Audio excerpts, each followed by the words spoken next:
మెచ్చే పాలన లక్ష్యం.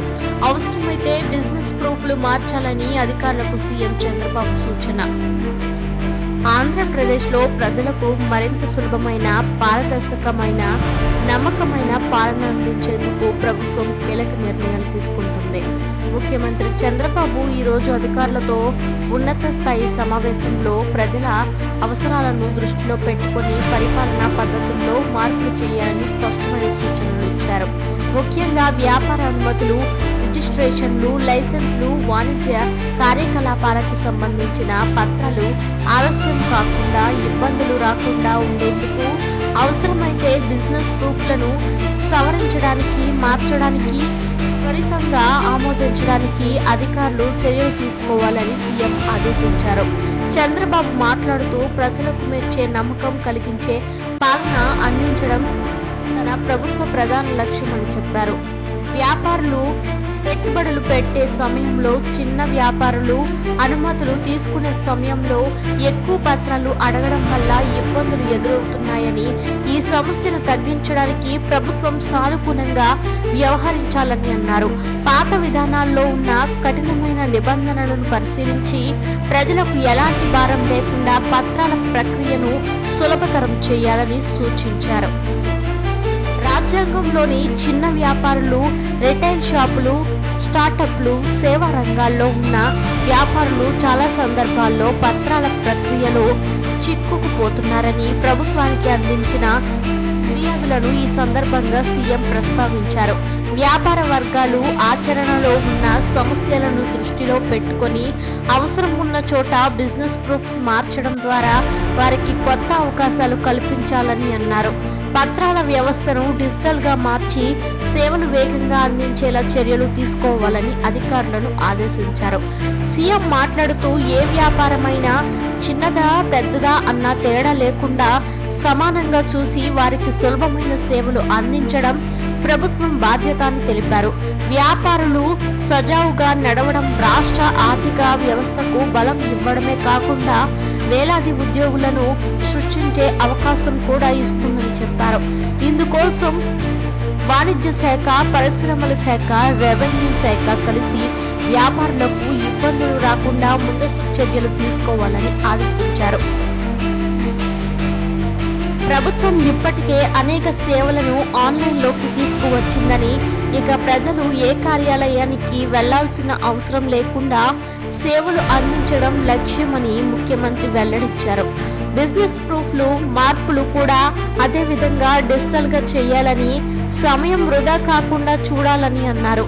పత్రాలకు సంబంధించిన వివాదాలు, ఆలస్యం, తిరిగి అదే పత్రాలు సమర్పించాల్సిన పద్ధతులు ఇక ఉండకూడదని ఆయన అన్నారు. అధికారులు తమ నిర్ణయాల్లో ప్రజల సౌలభ్యాన్ని ముఖ్యంగా పరిగణించాలని సీఎం ఈ సందర్భంగా మరోసారి స్పష్టం చేశారు. ఎలాంటి అవరోధాలు లేకుండా వ్యాపారాలు ముందుకు సాగితేనే రాష్ట్ర అభివృద్ధి వేగంగా జరుగుతుందని, అందుకే ప్రభుత్వ యంత్రాంగం మరింత చురుకుగా పనిచేయాలని పిలుపునిచ్చారు. గ్రామ స్థాయి నుంచి రాష్ట్ర స్థాయి వరకు ఒకే విధమైన పాలనా విధానం ఉండాలని, అందరూ ఐక్యంగా పనిచేయాలని సూచించారు. వ్యాపార వర్గాలు ఈ నిర్ణయాన్ని స్వాగతించే అవకాశం ఉందని నిపుణులు అభిప్రాయపడుతున్నారు. వ్యాపారాల పత్రాలకు సంబంధించిన సమస్యలను ప్రభుత్వమే పరిష్కరిస్తుందన్న నమ్మకం ప్రజల్లో పెరగడం రాష్ట్ర అభివృద్ధికి ఎంతో ఉపయోగపడుతుందని వారు అంటున్నారు. ముఖ్యంగా స్టార్టప్లకు, చిన్న వ్యాపారులకు ఈ మార్పులు కీలక సహాయం అవుతాయని అందరూ భావిస్తున్నారు. మొత్తం మీద ప్రజలకు వచ్చే పాలన అందించడంలో భాగంగా సీఎం చంద్రబాబు తీసుకున్న ఈ సూచనలు రాష్ట్ర పరిపాలనలో పెద్ద మార్పులకు దారితీస్తాయని అధికారులు చెబుతున్నారు. పత్రాల వ్యవస్థ సరళీకరణ, డిజిటలైజేషన్, వేగవంతమైన సేవలందింపు వంటి అంశాలతో ప్రజలు ఇకపై ఎలాంటి ఇబ్బందులు పడకుండా చూడడం ప్రభుత్వ ప్రధాన లక్ష్యంగా నిలుస్తోంది.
విప్లవంతో ఆంధ్రప్రదేశ్ను అగ్రభాగాన నిలుపుతామన్న లోకేష్.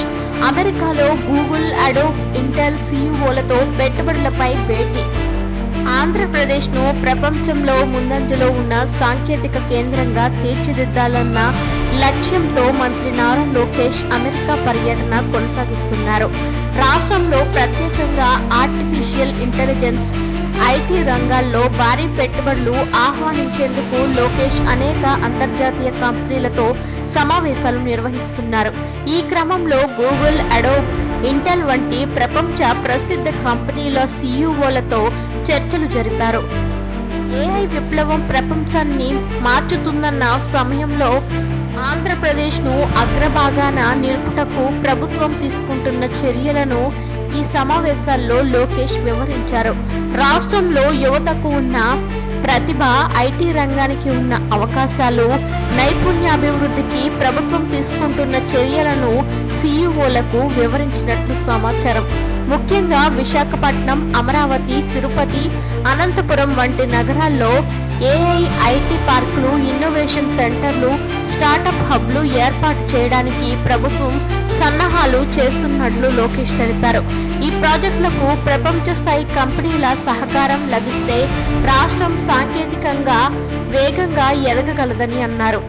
గూగుల్ సీఈఓలతో జరిపిన భేటీలో రాష్ట్రంలో డిజిటల్ విద్య, క్లౌడ్ సేవలు, డేటా సెంటర్ల ఏర్పాటు చేయడం వంటి అంశాలపై చర్చ జరిగింది.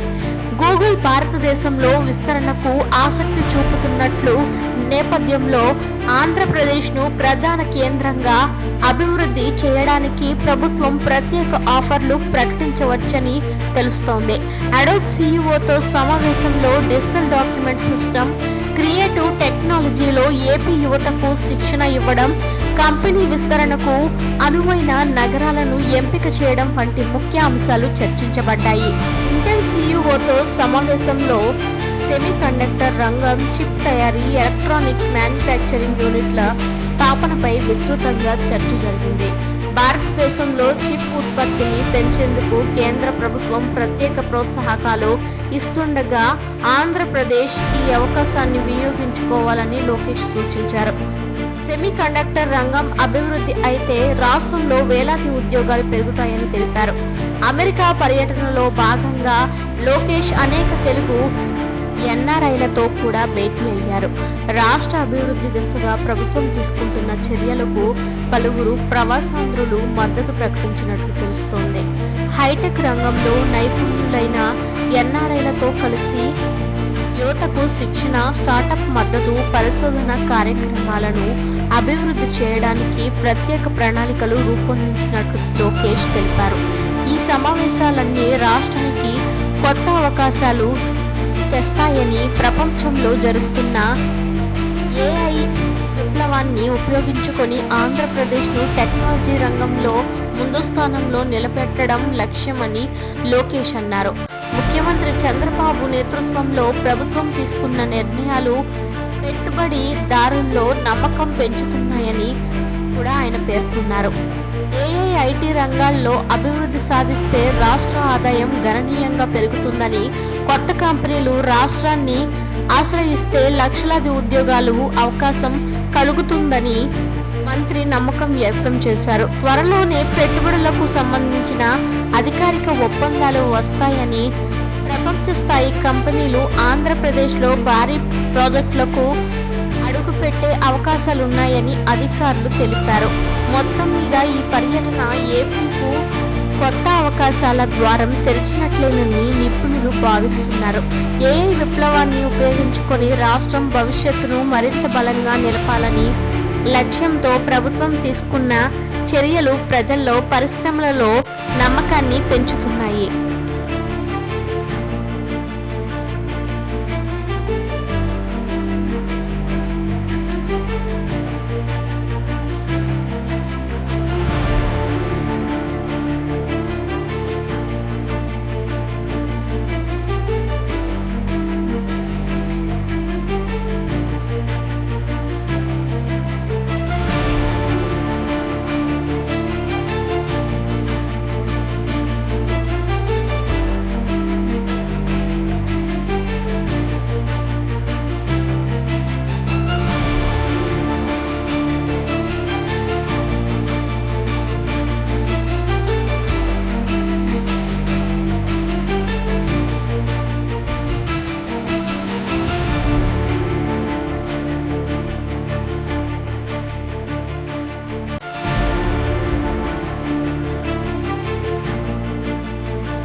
ఉస్మానియా విశ్వవిద్యాలయాన్ని అంతర్జాతీయ ప్రమాణాలతో తీర్చిదిద్దుతామన్న ప్రభుత్వం. మౌలిక సౌకర్యాల కోసం 1000 కోట్ల అంచనా. తెలంగాణలో ఉన్న ప్రముఖ విద్యా సంస్థ అయిన ఉస్మానియా విశ్వవిద్యాలయాన్ని పూర్తిగా ఆధునిక ప్రమాణాలతో అభివృద్ధి చేయాలని రాష్ట్ర ప్రభుత్వం కీలక నిర్ణయం తీసుకుంది. ఈ దిశగా ముఖ్యమంత్రి రేవంత్ రెడ్డి ఈ రోజు అధికారులతో సమీక్ష నిర్వహించారు. విద్యార్థుల భవిష్యత్తు, పరిశోధన అవకాశాలు, ప్రపంచ స్థాయి మౌలిక సదుపాయాల అభివృద్ధిని దృష్టిలో ఉంచుకొని విశ్వవిద్యాలయాలన్నీ కొత్త రూపంలో తీర్చిదిద్దాలని సీఎం స్పష్టమైన ఆదేశాలు జారీ చేశారు. ఈ ప్రాజెక్టుకు సుమారు 1000 కోట్ల రూపాయల వ్యయం ఉండవచ్చని ప్రభుత్వం అంచనా వేసింది. సమావేశంలో మాట్లాడుతూ ముఖ్యమంత్రి రేవంత్ ఉస్మానియా విశ్వవిద్యాలయం రాష్ట్రానికి మాత్రమే కాకుండా దేశానికి కూడా ఎంతో చరిత్రాత్మకమైన విద్యా సంస్థ అని తెలిపారు. కానీ చాలా ఏళ్లుగా మౌలిక సదుపాయాల అభివృద్ధిలో పెద్దగా పురోగతి లేకపోవడం, విద్యార్థులు అనేక సమస్యలను ఎదుర్కొంటున్నారని తెలిపారు. ఈ నేపథ్యంలో విశ్వవిద్యాలయ క్యాంపస్ను అంతర్జాతీయ స్థాయి ప్రమాణాలతో తిరిగి అభివృద్ధి చేయడం అత్యవసరమని అన్నారు. ప్రభుత్వం ప్రణాళిక ప్రకారం కొత్త తరగతి గదులు, ఆధునిక ల్యాబ్లు, డిజిటల్ లైబ్రరీలు, పరిశోధన కేంద్రాలు, హాస్టల్ భవనాలు, క్రీడా వసతులు, పార్కులు, రోడ్లు, డ్రైనేజ్ సిస్టమ్ వంటి అనేక మౌలిక సదుపాయాలు నిర్మాణం చేపట్టబోతున్నారు.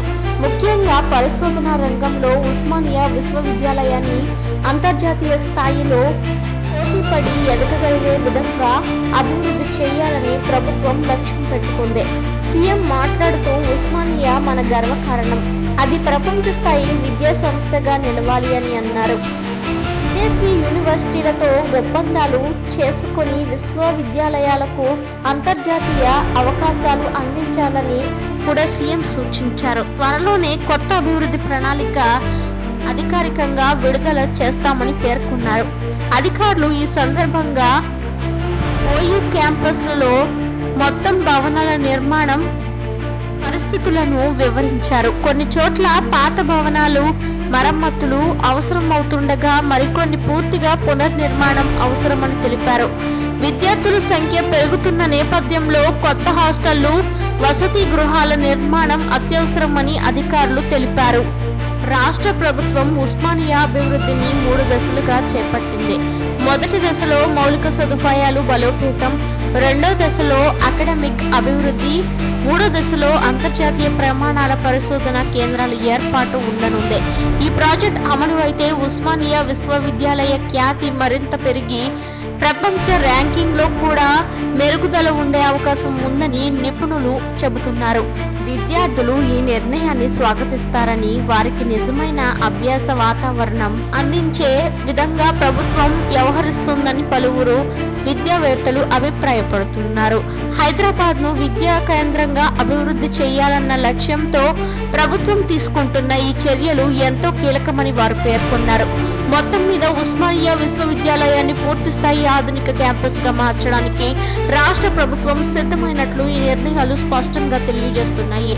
100 ఏళ్లు చరిత్ర కలిగిన ఈ ప్రముఖ విద్యా సంస్థ మరొక అంతర్జాతీయ స్థాయి కీర్తిని అందుకునే దిశగా ప్రభుత్వం వేగంగా అడుగులు వేస్తోంది.